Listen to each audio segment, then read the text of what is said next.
मित्रों, जैसा कि जान रहे हैं, कल मैं एक वीडियो बाणभट्ट पर बनाई थी। आज दूसरी वीडियो मैं डाल रही हूँ। बाणभट्ट के बारे में कुछ महत्वपूर्ण जानकारियां लेकर के आई हूँ। इसको ध्यान से सुनिए और नोट कर लीजिएगा। बाणभट्ट जी का जन्म 7वीं शताब्दी ईस्वी का पूर्वार्ध भाग है। इनका जन्म स्थान प्रीतिकूट नामक ग्राम, जो सोन नदी के पास, यानी सोन नदी जो बिहार में है उसी को सोन नदी कहते हैं। सोन नदी के पास वर्तमान में शाहाबाद, आरा बिहार में ये बहती है, उसी किनारे इनका गांव था। राजाश्रय इनका सम्राट हर्षवर्धन के सभा पंडित थे। पितामह इनके दादा, पितामह माने दादा होता है, इनके दादा अर्थपति थे और पिता इनके चित्रभानु, माता राजदेवी थी। माता का बाल्यावस्था में ही मृत्यु हो गई और पिता 14 वर्ष की अवस्था में स्वर्गवास को चले गए। पत्नी इनकी मयूर भट्ट की बहन थी, जिन्होंने सूर्य शतक लिखा है मयूर भट्ट जी ने, उन्हीं की बहन बाणभट्ट की पत्नी थी। इनके पुत्र अर्थात बाणभट्ट के पुत्र भूषण भट्ट, पुलिंद भट्ट या पुलिन के नाम से जानते हैं। एक ही लोगों का ये भिन्न भिन्न नाम है। बाणभट्ट की बहन का नाम मालती था। बाण के 2 भाई थे, चित्रसेन और मित्रसेन। इनका वंश या गोत्र वात्स्यायन था या वत्स वंश था। ये ब्राह्मण कुल में पैदा हुए थे।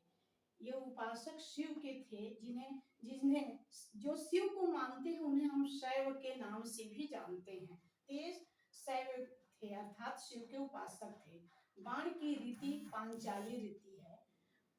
राजा हर्षवर्धन ने इन्हें महानयम भुजंग, इसका अर्थ होता है बहुत चरित्र भ्रष्ट, कहा था। मृत्यु इनकी अर्थात बाणभट्ट की मृत्यु 648 ईस्वी में हुई थी।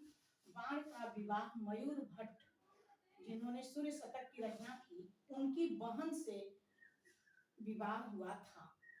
रचनाएं जैसा कि कल मैं ठीक से आप लोगों को बताई थी, आज मोटा मोटा बता दे रहे हूँ। कादम्बरी इनकी कथा है जो 2 भागों में विभक्त है, पूर्व भाग और उत्तर भाग।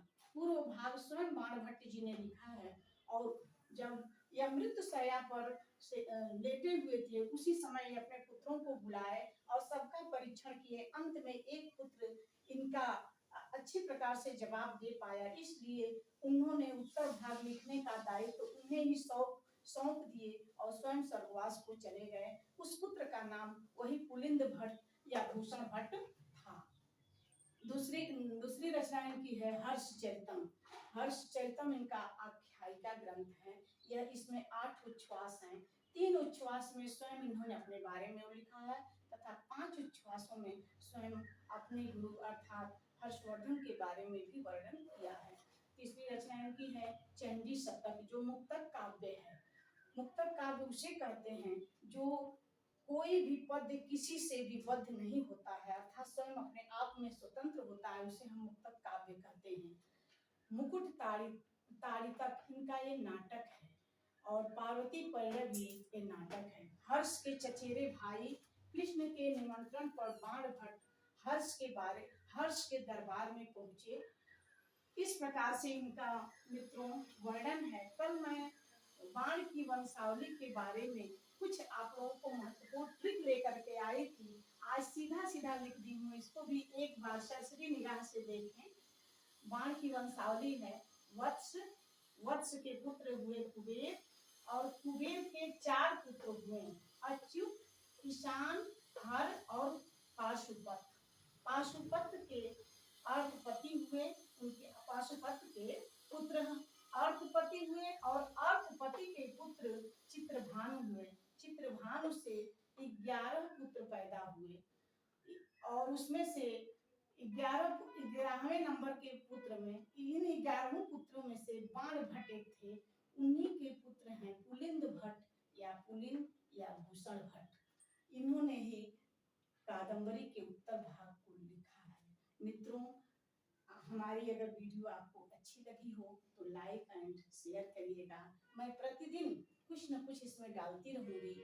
अगला भी बाणभट्ट के बारे में कुछ महत्वपूर्ण, बाणभट्ट से जुड़ी हुई अर्थात कादम्बरी के बारे में कुछ महत्वपूर्ण जानकारियां कल लेकर के आऊंगी। और मित्रों, एक कल की गलती हुई यह है कि मैंने लिखा उसमें बोला है कि उत्तर भाग स्वयं पुलिंद भट्ट ने, तो सही है, लेकिन उस बाद में मैं बोल दी हूँ कि बाण भट्ट जी ने नहीं, पूर्व भाग स्वयं बाण भट्ट जी ने कादम्बरी का लिखा है और उत्तर भाग पुलिंद भट्ट या पुलिंद भट्ट या भूषण भट्ट जी ने लिखा है। नमस्कार।